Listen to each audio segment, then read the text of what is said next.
請問你有冇試過以下呢啲場景呢？第一，call call 10次9次都俾 cut 線。第二，同個客講醫療險，佢就話後生唔使急。講退休規劃，佢又話而家冇閒錢。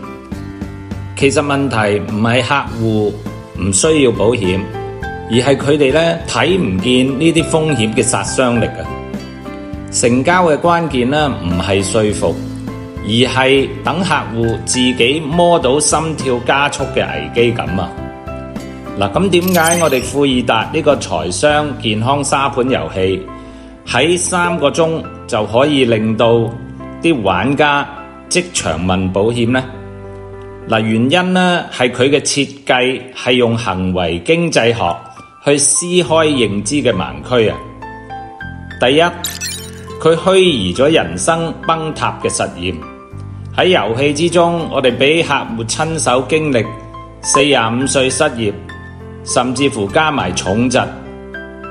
原來佢發覺啲積蓄可以喺3個月就清零，咁呢樣嘢佢就會知道真係好慘。第二就係我哋設計嘅保險工具卡，佢可以即時對比到，例如原來有玩家因為持有重疾險，咁就可以豁免50萬嘅支出，喺個遊戲裏面個排名仲反超前添。第三，我哋俾到啲玩家老年破產嘅 VR 體驗啊！如果個玩家體驗咗響72歲住劏房捱麵包，咁我相信呢，大部分嘅玩家玩完之後呢，係咪都會重新考慮佢嘅養老計劃呢？嗱，咁點解連啲 TOT 都爭住用呢個沙盤呢？因為佢直接 KO 咗3大痛點啊！第一就係唔會有 hard sell 嘅尷尬咯，因為客戶自己抽中咗個現金流斷裂卡，咁啊好急咁問：喂，點填補翻呢個窿啊？咁自然響後邊就可以導入一啲儲蓄分紅險啦。